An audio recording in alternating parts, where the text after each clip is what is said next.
আজ ব্রিগেডে প্রধানমন্ত্রী নরেন্দ্র মোদীর সভা। একদিকে কোটি কোটি টাকার প্রকল্পে শিলান্যাস করবেন তিনি সরকারি মঞ্চ থেকে, এবং তার পাশে একেবারে পৃথক মঞ্চ, সেখান থেকে রাজনৈতিক সভা নরেন্দ্র মোদীর। আর এই রাজনৈতিক সভাকে কেন্দ্র করেই হাজারো কৌতূহল তৈরি হয়েছে, কারণ একেবারে ভোট বঙ্গে আগামী সপ্তাহে ভোটের নির্ঘণ্ট ঘোষণা হতে পারে। তার আগে নরেন্দ্র মোদীর ব্রিগেডের সভা, সেখান থেকে কি বার্তা দেন তিনি তা জানতে যেমন মুখিয়ে রয়েছেন দলীয় কর্মী সমর্থকরা, একই সঙ্গে রাজ্যের শাসক দলও কিন্তু একেবারে চেয়ে রয়েছে এই সভার দিকে, কারণ কি আক্রমণ শানান নরেন্দ্র মোদী আজ এই ব্রিগেডের মঞ্চ থেকে তা জানতে মুখিয়ে রয়েছেন তারাও। সেক্ষেত্রে বঙ্গবাসী তারাও চাইছে যে আজ কোনো কি তাদের সুরাহা দিতে পারেন নরেন্দ্র মোদী, যেহেতু গ্যাসের এত হাহাকার চলছে, সেদিকে কোনো কি বার্তা আসতে পারে?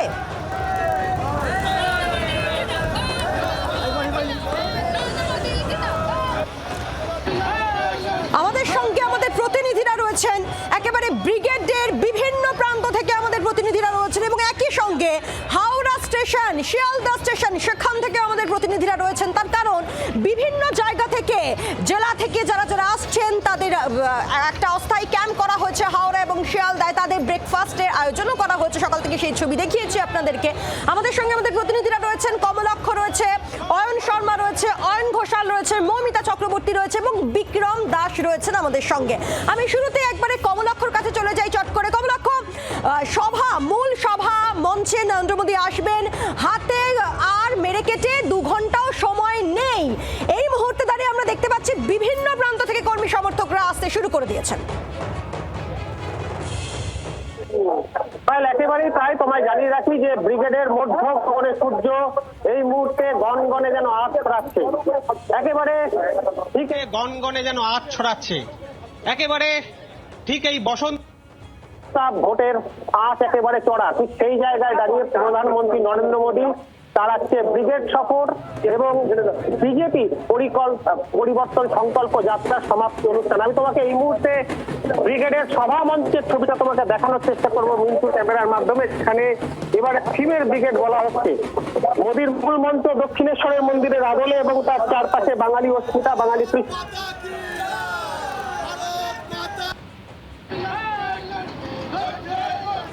কমলাক্ষর কাছে যাব, মৌমিতার কাছে চলে যাই চট করে। মৌমিতা চক্রবর্তী আমাদের সঙ্গে রয়েছে। মৌমিতা, বারবার করে যে অভিযোগ রাজ্যে শাসক দল করে থাকে যে বিজেপি হচ্ছে বাঙালি অস্মিতা বোঝে না, আমরা দেখলাম এই মোদীর ব্রিগেড মঞ্চে সেই বাঙালি আনার ইচ্ছা। দেখো এই মুহূর্তে ব্রিগেডের যে সভা, সেই সভাস্থলের সামনে আমি এই মুহূর্তে রয়েছি, এবং বাঙালি অস্মিতা, বাঙালি আবেগ, তাতে কিন্তু শান দিতে চেয়েছে বঙ্গ বিজেপির নেতৃত্ব। এবং এই মুহূর্তে একবার ছবি দেখাতে চাইবো যেখানে বিভিন্ন জায়গা থেকে বিজেপির কার্যকর্তারা তারা এসে উপস্থিত হয়েছেন, এবং যেখানেই তাকানো যায় বিজেপির কার্যকর্তাদের বিভিন্ন প্রান্ত থেকে ভিড় এই মুহূর্তে লক্ষ্য করা যাচ্ছে।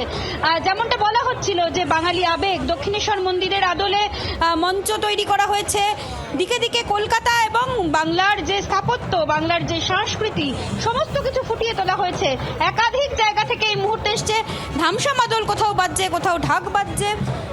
মঞ্চের এই মুহূর্তে ছবি এবং স্লোগান দেখতে পাওয়া যাচ্ছে। জিন্দাবাদ জিন্দাবাদ জিন্দাবাদ। মালদা থেকে বলা হয় যে বাঙালির অস্মিতা, বাঙালির আবেগ বিজেপি বোঝে না, আজ সেটা প্রমাণ আমরা স্বচক্ষে দেখতে পাচ্ছি। আমরা হচ্ছে বাঙালির যে আমাদের ঐতিহ্য, আমাদের যে বাংলার যে আমাদের মন্দির, সাংস্কৃতিক মন্দির, সেটা আজকে আমাদের এই মঞ্চে দেখাই যাচ্ছে। এবং বাঙালির যে তৃণমূলের যে ভ্রষ্টাচার সরকারের যে রাজনীতি, তারা যে বলছে বাংলা বাঙালি, আজ বাংলা বাঙালি তাদের হচ্ছে এমপি, বহরমপুরে এমপি ইউসুফ পাঠান, সে কত বড় বাঙালি তার আজকে আমরা প্রমাণ পাচ্ছি। আর বাঙালির দল হচ্ছে বিজেপি, শ্যামা প্রসাদের দল হচ্ছে বিজেপি, বাংলার দল বিজেপি। ভারত মাতাকে। বাংলার ঐতিহ্য যদি কেউ বাঁচিয়ে থেকে থাকেন, কি বলতে চাইছেন? শ্যামাপ্রসাদ মুখার্জির ভূমি। বিজেপি বাঙালি যদি অস্মিতা না বুঝতো তাহলে আজকে এই বাঙালি আনা জিনিস আপনি দেখতে পারতেন না। পশ্চিমবাংলা যত এসব মমতা ব্যানার্জি গুজব ছড়ানো যে বিজেপি কোনোদিন হিন্দি ভাষীকে নিয়ে চলে, সব সময় হিন্দি ভাষীকে নিয়ে চলে, কিন্তু এরকম নয়। এখানে আপনি এসে বুঝতে পারছেন যে কি হাল আছে। ইউসুফ পাঠান মতের লোক, শত্রুঘ্ন সিনহা মতের লোক, কীর্তি আজাদের মতের লোক, এরা কি বাঙালি? কিন্তু এদের নাম করে হ্যাঁ এদেরকে জিতিয়ে নিল, জিতিয়ে করে ভাঙিয়ে খেয়ে যাচ্ছে। দেখতে পাচ্ছ যে এই মুহূর্তে বিভিন্ন জায়গায়, একাধিক জায়গায় কিন্তু বিজেপির কার্যকর্তাদের যে ভিড় এবং স্লোগান তারা দিচ্ছে। সঙ্গে থাকো, এই ছবি দেখতে দেখতেই আমরা চট করে চলে যাব আমাদের আরেক প্রতিনিধি অয়নের কাছে। অয়ন, তুমি একেবারে শিয়ালদা স্টেশনের সামনে রয়েছে। আমরা জানি সেখানে অস্থায়ী ক্যাম্প করা হচ্ছে বিজেপির তরফ থেকে, কারণ বিভিন্ন জেলা থেকে যারা আসছেন তাদেরকে সেখানে ব্রেকফাস্টের আয়োজন এবং তারপর সেখান থেকে তাদেরকে ব্রিগেডে নিয়ে যাওয়ার তোড়জোড় সকাল থেকে এই প্রসেসেই চলছে।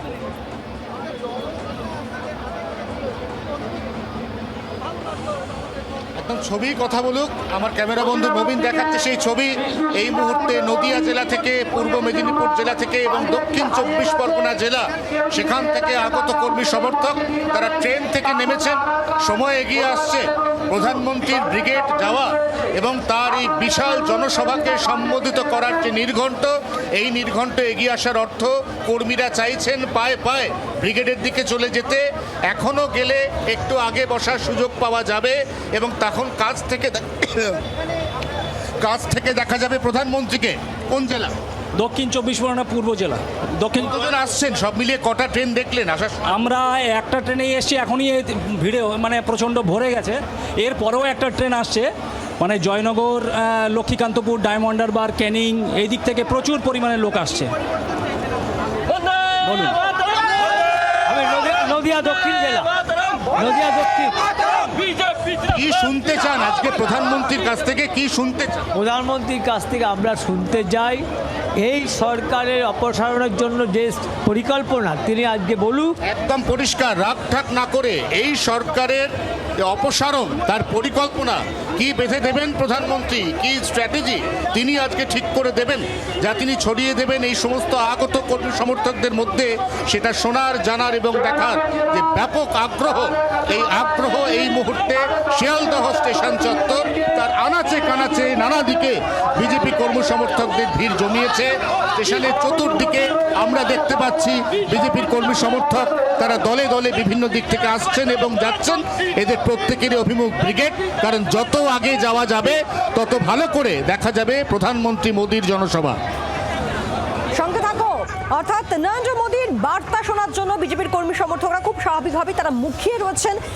আর এবার রেড রোডে সেখান থেকে আমাদের সঙ্গে রয়েছেন আমাদের আরেক প্রতিনিধি বিক্রম দাস। বিক্রমের কাছে চলে যাই। বিক্রম, নিরাপত্তা খুব স্বাভাবিকভাবে আটোসাটো করা হয়েছে, নরেন্দ্র মোদী প্রধানমন্ত্রীর সভা বলে কথা। রেড রোডে জুড়ে কি ছবি? একেবারে 2026-এর বিধানসভা নির্বাচনের আগে রাজ্যের প্রধান বিরোধী দল বিজেপির ব্রিগেড সমাবেশ, যেখানে প্রধানমন্ত্রী নরেন্দ্র মোদী উপস্থিত থাকবে এবং তার জন্য কিন্তু প্রশাসনের তরফ থেকে দেখা যাচ্ছে যে হিউজ পুলিশ ডিপ্লয়মেন্ট করা হয়েছে। একদিকে যেরকম একেবারে এই যে ব্রিগেড সমাবেশ যেখানে হচ্ছে তার আশপাশের এলাকায় সেখানে গাড়ি রেস্ট্রিকশন করা হয়েছে, বিভিন্ন যান চলাচলের রেস্ট্রিকশন করা হয়েছে। তার পাশাপাশি হসপিটাল রোড থেকে শুরু করে যে সমস্ত জায়গাগুলি রয়েছে, খিদিরপুর রোড, এসপ্ল্যানেড র্যাম্প, এই সমস্ত জায়গায় কিন্তু আপাততভাবে এখনো পর্যন্ত যান চলাচল স্বাভাবিক রয়েছে। সেক্ষেত্রে প্রয়োজনে এই সমস্ত জায়গাতেও ডাইভারশন করা হবে। এই মুহূর্তে আমি রেড রোডে দাঁড়িয়ে আছি, যেখানে তুমি দেখতে পাচ্ছ যে একের পর এক মিছিল এসে পৌঁছাচ্ছে এবং তারা কিন্তু সবাই ব্রিগেড মুখী। এবং সেক্ষেত্রে প্রধানমন্ত্রী আজকের মূলত বিধানসভা নির্বাচনের আগে কি বক্তব্য রাখেন, কি বার্তা দেন, কি রূপরেখা তৈরি করে দেন, সেই কিন্তু এই মুহূর্তে খেয়াল রাখছেন বিজেপির কর্মী সমর্থকরা। আমি জানার চেষ্টা করবো আপনারা কোথা থেকে আসছেন? আমরা আসছি কেতুগ্রাম বিধানসভা থেকে। আজকের মূলত প্রধানমন্ত্রীর কাছ থেকে আপনারা কি শুনতে চাইছেন? আমরা প্রধানমন্ত্রী চাইছি স্বচ্ছ প্রশাসন চাই এবং আমাদের মা বোনদের রক্ষা চাই, এই তৃণমূলের হাত থেকে আমাদের অবসান থেকে মুক্তি চাই। আমরা কেতুগ্রাম বিধানসভা থেকে আসছি। আমরা প্রধানমন্ত্রীর কাছে পশ্চিমবাংলাটাকে শাসন ব্যবস্থা ভালো চাইছি। পশ্চিমবাংলার মানুষ যেন পেটে রোজগার করে করতে পারে, তারা যেন কর্ম পায়, এটাই আমরা চাইছি। সেই ছবি দেখতে পাচ্ছি যে তুমি দেখতে পাচ্ছ হাজারে হাজার বিজেপি কর্মী সমর্থকরা তারা এই মুহূর্তে ব্রিগেডের ময়দানে যাচ্ছেন এবং রেড রোডে এই ছবি আমরা দেখতে পাচ্ছি, যেখানে বিভিন্ন জেলা থেকে দূর দূরান্ত থেকে মানুষ এসে পৌঁছাচ্ছেন। শুধুমাত্র নরেন্দ্র মোদী দেশের প্রধানমন্ত্রী, তিনি কি বক্তব্য রাখেন, তিনি কি বার্তা দেন, কি রূপরেখা তৈরি করে দেন, কি বা স্ট্র্যাটেজি হয়, সেই বক্তব্য শোনার জন্য কিন্তু এই মুহূর্তে আমরা দেখতে পাচ্ছি যে কাতারে কাতারে মানুষ তারা এসে পৌঁছাচ্ছেন ব্রিগেডের মঞ্চে, যেখানে সমাবেশ হচ্ছে সেই জায়গায়। নজর রাখুন।